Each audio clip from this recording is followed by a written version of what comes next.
आज हम आपको भगवान शिव और माता पार्वती की बड़ी ही अद्भुत कथा सुनाने जा रहे हैं। माता पार्वती ने भगवान शिव से 3 प्रश्न पूछे। संसार में सबसे नरम क्या है? दूसरा प्रश्न, संसार में शरबत से भी मीठा क्या है? और तीसरा प्रश्न, इंसान किन आदतों से गरीब और धनवान होता है?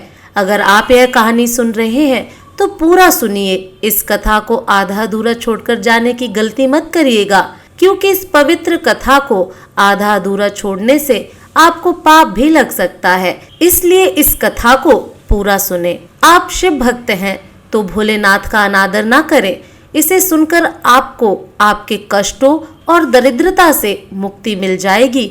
साथ में इस कथा को सुनने से भगवान शिव सहित माता पार्वती का भी आशीर्वाद प्राप्त होता है और उस व्यक्ति पर महादेव की विशेष कृपा होती है। शिव महापुराण में सूत जी ने 16वें अध्याय में कहा है कि इस कथा को सुनने से व्यक्ति के जन्मों जन्मों के पाप नष्ट हो जाते हैं। तो चलिए हम इस पावन कथा को प्रारंभ करते हैं। एक बार माता पार्वती भगवान भोलेनाथ के साथ संसार के भ्रमण पर निकले। भ्रमण करते समय उन्होंने संसार की दशा देखी। जब वापस कैलाश पर आते हैं तो भगवान शिव से माता पार्वती ने कहा कि प्राणनाथ, मेरे मन में 3 प्रश्न चल रहे हैं। कृपया मेरे मन में उठ रहे इन 3 प्रश्नों का समाधान कीजिए। भगवान शिव ने कहा, प्रिय पार्वती, पूछो, तुम्हारे मन में कौन से प्रश्न चल रहे हैं जो तुम्हें व्याकुल कर रहे हैं? माता पार्वती ने कहा, भगवान, जब मैं पृथ्वी लोक पर गई थी तो मैंने देखा कि कोई व्यक्ति अपने माता पिता के साथ बहुत ही अच्छा आचरण कर रहा है और कोई व्यक्ति अपने माता पिता को अथाह दुख दे रहा है। वे अपने माता पिता की तनिक भी सम्मान नहीं कर रहे हैं। और मैंने देखा कि कोई बड़ा सुखी है, बहुत संपन्न है और खुश भी है, पर मैंने देखा और लोग जो कि दुखी हैं और गरीब हैं। भगवान, मेरे 3 प्रश्न हैं, उनका निवारण करें। माता पार्वती ने कहा, मेरा पहला प्रश्न है, संसार में सबसे नरम चीज क्या है? और दूसरा प्रश्न, संसार में सबसे मीठा क्या है? और तीसरा प्रश्न, इंसान की किन आदतों से गरीब और अमीर होता है? माता पार्वती के वचनों को सुनकर भगवान शिव ने कहा, पार्वती, चलिए मैं सुनाता हूँ और आप ध्यान से सुनिएगा, सोइएगा तनिक भी नहीं। माता पार्वती ने कहा, हे प्रभु, आप तो कथा सुनाना प्रारंभ कीजिए, मैं तनिक भी निंद्रा में नहीं जाऊंगी। भगवान शिव ने कहा, मैं आपको एक कथा सुनाता हूँ जिसमें इन तीनों प्रश्नों के उत्तर मिल जाएंगे, तो ध्यान से सुनिए। कथा इस प्रकार है। किसी नगर में एक बहुत बड़ा सेठ रहता था जो कि बहुत धनवान था। वह सेठ दूर दराज जाकर विदेशों में व्यापार किया करता था। उसकी 3 पुत्रियां थीं। तीनों अत्यंत सुंदर और गुणवान थी। तीनों पुत्रियां देखने में एक राजकुमारी की तरह लगती थीं। जैसे लगता था कि वे तीनों सेठ की नहीं अपितु किसी राजा महाराजा की बेटी हैं। अब इस प्रकार सेठ का जीवन सुखपूर्वक गुजर रहा था। एक दिन सेठ को विदेश में व्यापार के लिए जाना था। तब उसके मन में विचार आया कि मैं विदेश में व्यापार के लिए जा रहा हूँ, तो क्यों ना अपनी पुत्रियों के लिए कुछ ना कुछ चीजें वहां से खरीद कर अपनी पुत्री को दूं। ऐसा विचार करके अपनी पत्नी के पास जाता है और कहता है, सेठानी जी, मेरे मन में एक विचार आया है कि यदि मैं विदेश में व्यापार के लिए जा रहा हूँ तो क्यों ना अपनी पुत्रियों के लिए वहां से कोई चीज खरीद कर लाऊं और उन्हें दे दूं। अपने पति की बात सुनकर सेठानी ने कहा कि आप विदेश जा रहे हैं, कोई ना कोई सामान पुत्रियों के लिए लेकर आएंगे। इससे अच्छा है कि आप अपनी पुत्रियों से ही पूछ लीजिए कि उन्हें क्या चाहिए। इसके बाद वह अपनी तीनों पुत्रियों को अपने पास बुलाता है और सबसे बड़ी पुत्री से पूछता है, बेटी, तुम मुझसे कितना प्रेम करती हो? बड़ी बेटी ने कहा, पिताजी, मैं आपको अपने प्राणों से भी ज्यादा प्रेम करती हूँ। यह सुनकर पिता बहुत खुश हुआ और कहा, बेटी, मैं विदेश जा रहा हूँ, तुम्हें क्या चाहिए बताओ। यह सुनने के बाद बेटी ने कहा, पिताजी, आप विदेश जा रहे हैं तो मेरे लिए एक सोने की थाली लेकर आइएगा। पिता ने कहा, ठीक है बेटी, बहुत अच्छा। अब इसके बाद उसने अपनी दूसरी पुत्री को बुलाया और पूछा, बेटी, तुम मुझे कितना प्रेम करती हो? पुत्री ने कहा, पिताजी, मैं आपको बहुत प्रेम करती हूँ। इतना सुनकर वह अत्यंत खुश हुआ। फिर उसने कहा, अच्छा पुत्री, ठीक है, मैं विदेश यात्रा पर जा रहा हूँ, तुम बताओ तुम्हें क्या चाहिए, मैं वहां से तुम्हारे लिए क्या लाऊं। यह सुनने के बाद पुत्री ने कहा, पिताजी, आप यदि व्यापार करने जा रहे हैं तो मेरे लिए एक सोने का पंखा ले आना। पुत्री की बात सुनकर सेठ ने कहा, बिल्कुल, मैं तुम्हारे लिए पंखा जरूर लाऊंगा, वह भी सोने का। अब इसके बाद बारी थी तीसरी पुत्री की। सेठ ने अपनी तीसरी पुत्री से पूछा, पुत्री, तुम मुझसे कितना प्रेम करती हो? यह सुनने के बाद बेटी ने कहा, मैं आपको नमक के बराबर प्रेम करती हूँ। अपने बारे में नमक शब्द सुनकर पिता बड़ा क्रोधित हुआ। सेठ को तनिक भी अच्छा नहीं लगा। उसने कहा, पुत्री, तुम मुझे जरा भी प्रेम नहीं करती, एक नमक के बराबर प्रेम करती हो, मैं तुम्हें कुछ भी नहीं ला कर दूंगा। यह कहकर पिता अपनी विदेश यात्रा पर चला जाता है और कुछ दिन के बाद वापस लौट आता है और अपनी दोनों पुत्रियों के लिए उनके द्वारा कही गई चीजों को लाता है। उसने अपनी बड़ी बेटी को सोने की थाली दी और छोटी बेटी को सोने का पंखा, और उसने अपनी तीसरी बेटी से कहा कि बेटी, तुमने मेरा अपमान किया, तुम मुझे बिल्कुल भी प्रेम नहीं करती, नमक के बराबर प्रेम करती हो, इसीलिए मैं तेरे लिए कुछ नहीं लाया और ना ही जीवन भर मैं तुझे कुछ देने वाला हूँ। ये सुनकर उसकी पुत्री को जरा भी दुख नहीं हुआ, प्रसन्न रही, और बाकी दोनों पुत्रियां अपना अपना उपहार पाकर बड़ी मगन हो गईं। अपना उपहार पाकर फूले नहीं समा रही थीं। उनके साथ ही उनकी छोटी बहन, जो कि सबसे छोटी थी, उनकी खुशी में ही बहुत खुश थी। कुछ दिन बीतते हैं तो उसके नगर में एक राजकुमार घोड़े पर सवार होकर नगर भ्रमण के लिए आता है। राजकुमार को प्यास लग जाती है तो संयोग से वह राजकुमार उस सेठ के घर पहुंच जाता है। सेठ से पानी पिलाने का आग्रह करता है। सेठ ने उसे पानी पिलाया, तभी उस राजकुमार की नजर उस सेठ की पुत्री के ऊपर पड़ जाती है। राजकुमार ने कहा, सेठ जी, आपकी पुत्रियां अति सुंदर हैं, मुझे आपकी सबसे छोटी वाली पुत्री पसंद है, मैं उसे देखते ही मंत्रमुग्ध हो गया, मैं उससे विवाह करना चाहता हूँ।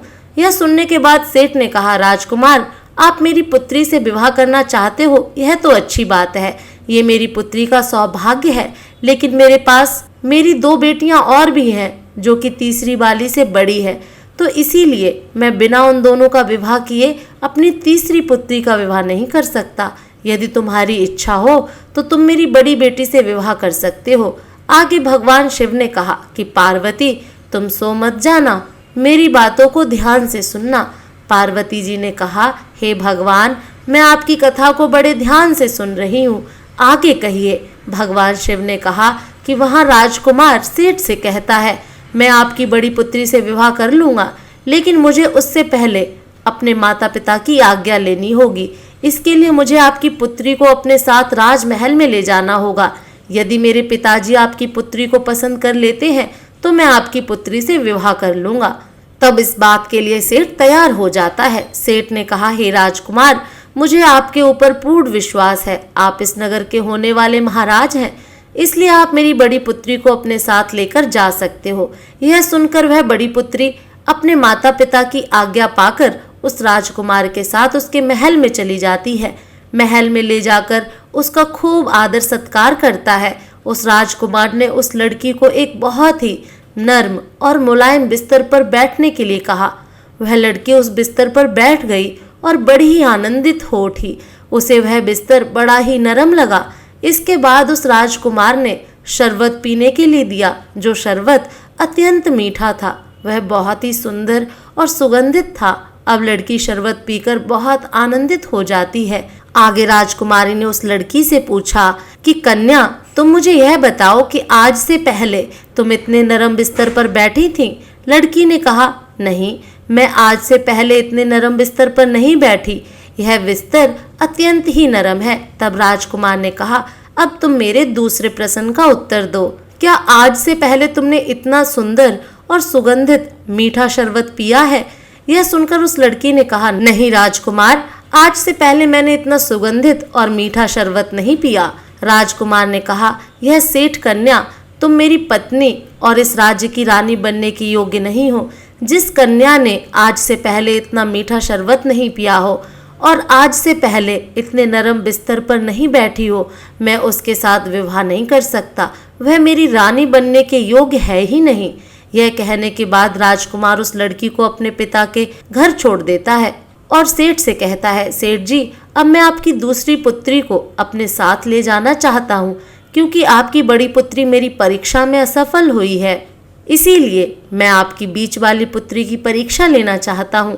यदि वह इस परीक्षा में उत्तीर्ण हो गई तो वह मेरी महारानी बन सकती है। यह सुनकर उस सेठ ने राजकुमार के साथ अपनी पुत्री को भेज दिया।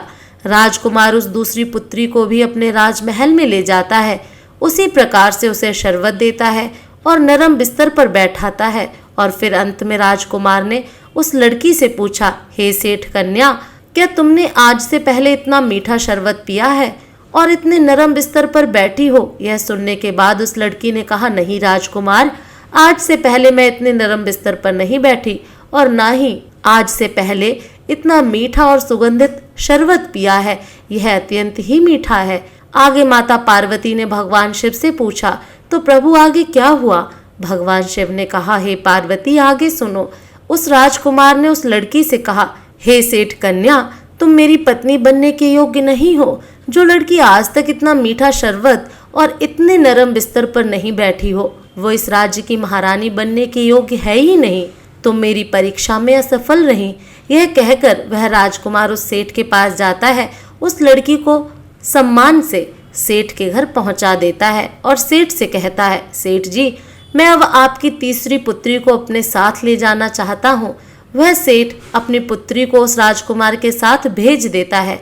राजकुमार उस लड़की को अपने साथ महल में ले जाता है और ठीक उसी प्रकार जिस प्रकार से अन्य दो बहनों के साथ उसने यह सवाल किया था, उस लड़की के साथ भी वही सवाल करता है और वैसे ही सब कुछ पूछता है।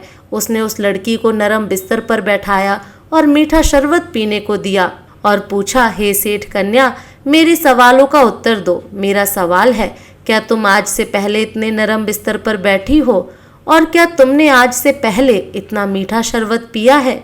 यह सुनकर उस लड़की ने मुस्कुराते हुए कहा, हाँ राजकुमार, मैं आज से पहले इससे भी नरम चीज पर बैठ चुकी हूँ। वह चीज है मेरी माँ की गोद, क्योंकि माँ की गोद दुनिया में सबसे नरम जगह है जहाँ व्यक्ति बहुत ही सुकून का अनुभव करता है। मेरी माँ की गोद इस संसार में सबसे नरम जगह है, जिसकी गोद में मैं खेली हूँ, अपना बचपन बिताया है। मुझे उसके बाद इतनी नरम जगह कहीं नहीं मिली। मेरी माँ की गोद सबसे नरम जगह है। यह सुनने के बाद राजकुमार बड़ा प्रसन्न हुआ और उसने कहा, हमारे दूसरे सवाल का जवाब दीजिए। लड़की ने कहा, मैंने आज से पहले इससे भी मीठा शरबत पिया है। वह शरबत और कुछ नहीं, मेरी माँ का दूध है, क्योंकि इस संसार में एक शिशु के लिए माँ का दूध सर्वोपरि है, अमृत समान है। अगर वह अमृत है तो संसार में सबसे मीठा है। मैंने इस संसार का सबसे मीठा शरबत अपनी माँ के दूध को पिया है। यह सुनने के बाद वह राजकुमार बहुत प्रसन्न हुआ कि उसे अपनी खुशी का ठिकाना ही नहीं रहा। उसे अपने योग्य पत्नी मिल चुकी थी, उसे उस राज्य की महारानी मिल गई थी। उस राजकुमार ने सेठ की छोटी लड़की से विवाह कर लिया। वह तीसरी सबसे छोटी बेटी अब महारानी बन चुकी थी। जब महारानी बन जाती है तो उसने अपने पिता को अपने घर दावत पर बुलाया। माता पार्वती ने भगवान शंकर से कहा, हे भोलेनाथ, आगे क्या हुआ? भगवान शिव ने कहा, हे पार्वती आगे सुनो। सेठ की पुत्री ने अपने पिता को दावत पर बुलाया तो उसने दावत में सब्जियों को मीठा बनाया था। किसी भी सब्जी में नमक नहीं डलवाया और बहुत ही अधिक मेवा, मिश्री और अन्य प्रकार की चीजें डलवाकर सब्जियों को तैयार करवाया था। वह अपनी पुत्री के घर दावत पर आता है तो उसने जैसे ही सब्जी को चखा, उसके मुंह का स्वाद बिगड़ गया। बहुत झल्ला उठा। बारी बारी करके अनेक सब्जियों को चखा, लेकिन उनका स्वाद उसे अच्छा नहीं लगा, क्योंकि उसमें नमक नहीं था। भले ही उस सब्जी में कितने ही प्रकार के मेवा, मिश्री डाले थे, लेकिन वह सब्जी बिना नमक के बहुत ही फीकी थी और बहुत ही बेस्वाद। इस प्रकार वह झल्ला उठता है। उसे बड़ा ही क्रोध आता है। उसने राजकुमार से कहा, राजकुमार, यह कैसा मजाक है? मुझे घर बुलाया है और ये किस प्रकार की सब्जियां मुझे खाने को दी हैं? राजकुमार ने कहा, सेठ जी, यह भोजन मैंने नहीं, आपकी पुत्री ने तैयार करवाया है। उसी के कहने पर सभी सब्जियों में नमक नहीं डाला गया। यह सुनकर वह सेठ अपनी पुत्री के पास जाता है और पूछता है, पुत्री, तुम मुझसे किस जन्म का बदला ले रही हो और बिना नमक के सब्जी परोसी? इसका कारण क्या है? उस पुत्री ने कहा, पिताजी, आपको याद है जब आप विदेश यात्रा पर व्यापार के लिए गए थे आपने मुझसे पूछा था कि मैं आपसे कितना प्रेम करती हूँ, तो मैंने कहा था कि नमक के बराबर। तब आपने मेरा खूब अपमान किया था, मेरे लिए कुछ भी नहीं लाए। तो पिताजी, आप मेरी बातों को समझ नहीं पाए। आपको मैं उसी नमक की भांति प्रेम करती हूँ। आपके बिना मेरे जीवन अधूरा है। आप ही मेरे लिए सर्वत्र हैं, बहुत ही प्रिय हैं। उसी सब्जी के समान, जिस सब्जी में नमक नहीं डाला गया तो उसका कोई महत्व नहीं, उसी प्रकार आप मेरे लिए बहुत महत्वपूर्ण है। कुछ सब्जी में मैंने कितने प्रकार के मेवे डलवाए, कितने प्रकार के मसाले डलवाए, लेकिन फिर भी आपको पसंद नहीं आई क्योंकि उसमें नमक नहीं था। तो सोचिए पिताजी, आपका भी मेरे जीवन में यही महत्व है। मेरे जीवन में कितना भी धन दौलत अपार सुख हो, लेकिन आपके बिना मेरा जीवन कुछ नहीं। मैं आपको यही बताना चाहती थी। अपनी पुत्री के मुख से यह बातें सुनकर सेठ धन्य हो जाता है, अत्यंत प्रसन्न होता है। उसने अपनी लड़की को भर भर के आशीर्वाद दिया और कहा, सौभाग्यवती भव, तुम्हारा सिंदूर अखंड हो, तुम सौभाग्यवती रहो।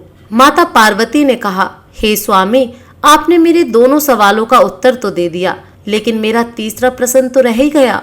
भगवान शिव ने कहा, पार्वती, तुम उतावली क्यों होती हो? तुम्हारे तीसरे प्रश्न का उत्तर भी मिलने वाला है, आगे सुनो। हे पार्वती, जिस प्रकार से वो दोनों कन्या अपने पिता को कहती हैं कि वह उनसे अत्यंत प्रेम करती हैं, तो इसके लिए उसके पिता ने उन्हें सोने की थाली और सोने का पंखा दिया।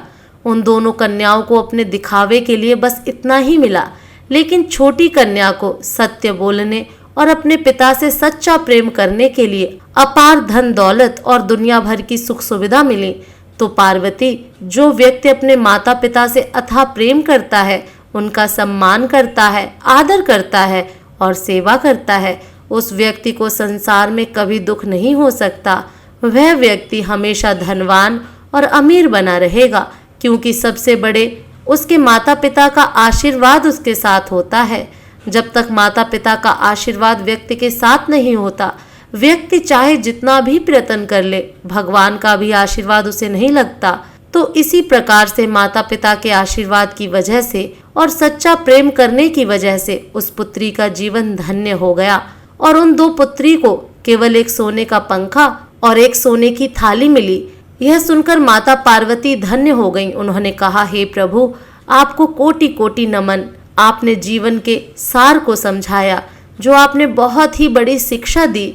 इस प्रकार से भगवान शिव ने माता पार्वती को उनके प्रश्नों का उत्तर बताया कि संसार में सबसे मीठा माँ का दूध है, जो कि अमृत समान है, और संसार में सबसे अधिक नरम जगह माँ की गोद है। और तीसरा प्रश्न, इंसान किन आदतों से गरीब और अमीर बनता है? तो इंसान अपने माता पिता की सेवा भावना से गरीब और अमीर बनता है।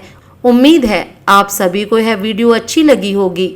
हर हर महादेव।